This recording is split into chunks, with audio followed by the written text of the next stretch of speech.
Praise lord. ప్రభువైన యేసుక్రీస్తు నామములో మీ అందరికీ నా యొక్క వందనాలు. అందరూ బాగున్నారా? ప్రతిదినం దేవుని యొక్క వాగ్దానం ద్వారా మీరు బలపరచబడుతూ ధైర్యపరచబడుతూ ఆదరణను పొందుకుంటున్నారని ఆశిస్తున్నానండి. మరి అట్టి యొక్క కృపలో దేవుడు మిమ్మల్ని నడిపిస్తున్నారని, ఎందుకంటే దేవుడు మన జీవితంలో చేసిన మేలను జ్ఞాపకం చేసుకోవడం ద్వారా మనం ఊహించకుండా దేవుని యొద్ద నుండి మేలు పొందుకున్న సందర్భమైనను నిజంగా అదెంతో బాగుంటుంది. ఆ అనుభూతి ఎంతో బాగుంటుందండి. దేవుడు నిజంగా నాతో ఉన్నాడా అన్న విశ్వాసం అనేది ఈ వింటున్న వాగ్దానాల ద్వారా, మీరు విశ్వసిస్తే జరిగే కార్యాల ద్వారా మీలో మీకు తెలియని ఆశ్చర్యం అనేది కలుగుతూ ఉంటుందండి. ఇటు వాగ్దానాల ద్వారా ప్రతిదినము అట్టి అనుభవంలోనికి మీరు నడిపింపబడుతున్నారని ఆశిస్తున్నాను. మరి ఈ ఉదయకాల సమయంలో దేవుని యొక్క వాగ్దానాన్ని చదువుకుందాము. ఫిలిప్పీలకు రాసిన పత్రిక 4వ అధ్యాయము 4వ వచనము. ఎల్లప్పుడూ ప్రభువునందు ఆనందించుడి, మరలా చెప్పెదను ఆనందించుడి. ఆమేన్. చాలా చక్కటి యొక్క వాగ్దానాన్ని దేవుడి రోజు మనకు అందించినాడు. అపోస్తలుడైన పౌలు చాలా సులభంగా అంటున్నాడు ఏంటంటే, ఎప్పుడు ఆనందించండి అని అంటున్నాడు. అవును, ఎప్పుడు ఆనందించడం ఏ మనిషి జీవితంలో సాధ్యమయ్యే పని కాదు. ఎందుకంటే లైఫ్లో హ్యాపీనెస్ అనేదే కాకుండా ఎన్నో ఇబ్బందులు, ట్రబుల్స్, వీటన్నిటిని మనం ఫేస్ చేయాల్సిన సందర్భాలు మనం ఎదుర్కోవాల్సి వస్తుంది. కాబట్టి ప్రతి క్షణము మనం హ్యాపీగా ఉండలేము.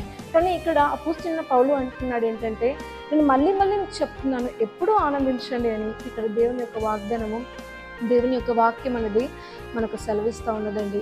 అవును, నిజమే. కష్టాలు వచ్చినప్పుడు, బాధలు వచ్చినప్పుడు, మామూలుగా ఉన్నప్పుడు, సిచ్యువేషన్స్ అన్ని మామూలుగా ఉన్నప్పుడు మనం ఆనందించగలుగుతామేమో, కానీ కష్టాలు, బాధలు, శోధనలు, ఊహించిన పరిస్థితి మన లైఫ్లో ఎదురైనప్పుడు మనం ఆనందించలేము. కానీ ఆనందించగలుగుతాము. ఆనందించడం అనేది మనకు సాధ్యమవుతుంది. ఇంకా నార్మల్ లైఫ్లో కంటే కష్టాలు వచ్చినప్పుడు మనం ఎక్కువగా ఆనందించగలుగుతాము. ఈ ఆనందము కష్టాలలో మనకు ఎప్పుడు సాధ్యమవుతుందంటే, కష్టాలలో దేవుని యొక్క కార్యాలు నీ కన్నులతో చూసినప్పుడు మాత్రమే తెలియని ఆనందము నీలో అది అరైజ్ అవుతూ ఉంటుందండి. అలాంటి ఆనందముతో నీ హృదయం అనేది నింపబడుతూ ఉంటుంది. సంతోషంతో, విశ్వాసంతో కూడి ఒక తెలియని ధైర్యం, తెలియని బలము అనేది మీలో నింపబడుతూ ఉంటుంది. కాబట్టి శోధనలు వచ్చినప్పుడు తప్పించుకునే మార్గము దేవుడు మీకు చూపిస్తాడు. కాబట్టి కష్టాలు వచ్చినప్పుడు ఊహించిన కార్యాలు దేవుడు మీ జీవితంలో చేస్తాడు. కాబట్టి అలాంటి కార్యాలు మీరు చూస్తే, దేవుని యందు విశ్వాసం నుంచి మీరు చూస్తే, కష్టాలలో, బాధల్లో కూడా ఆనందించి సంతోషించే అవకాశాన్ని మీరు పొందుకోవచ్చు. దేవుని యొక్క వాక్యముని మనము ఆచరించవచ్చు. ప్రతిరోజు ఆనందించే యొక్క అనుభవంలోనికి మనం నడిపింపబడవచ్చు. కనుక అట్టి అనుభవంలోనికి ప్రతి ఒక్కరూ నడిపింపబడేంత కృప దేవుడు మీ అందరికీ అనుగ్రహించునుగాక. ఆమేన్. ప్రార్థన చేసుకుందాం.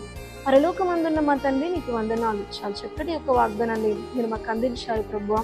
నిజంగా అనేకులు తండ్రి లైఫ్లో హ్యాపీనెస్ అనేది చూడలేకపోతున్నారు ప్రభువా. కానీ మీ పైన ఆనుకొని ప్రతి కష్టాన్ని సహా ఓడించి తండ్రి, ప్రతి అసాధ్యమును సహా తండ్రి సాధ్యము చేసుకునే తండ్రి, వాళ్ళ లైఫ్లో తండ్రి గెలిచే యొక్క కృపని తండ్రి మీరు అందించండి తండ్రి. ఆకాశం ముందున్న ఆశీర్వడం ఎంతమంది అయితే బాధలతో, కష్టాలతో తండ్రి యేసయ్య బాధపడుతున్నారు, వాళ్ళందరి జీవితంలో తండ్రి ఒక ఆదరణ మీరు దయచేయండి తండ్రి. నీకే స్తుతి స్తోత్రాలు చెల్లించుకుంటూ నీలో తండ్రి ప్రతి ఒక్క అనుభవంలో తండ్రి ప్రతి ఒక్కటి నేర్చుకుంటూ ఆనందించటకు సహాయం చేయండి తండ్రి. నువ్వు ప్రతి ఒక్కరి జీవితంలో రుజువు చేసుకోమని తండ్రి, నీ కార్యములు ప్రతి జీవితంలో మీరు బయలుపరచమని తండ్రి. నీకే మహిమ, ఘనత, ప్రభావం చెల్లించుకుంటూ నమ్మిన ప్రతి జీవితంలో నీ వాగ్దానాన్ని నెరవేర్చి ప్రతి ఒక్క హృదయంలో ఆనందాన్ని, సంతోషాన్ని నింపమని ప్రభు యేసుక్రీస్తు నామంలో అడిగి బతిలాడి వేడుకుంటున్నాము తండ్రి. ఆమేన్.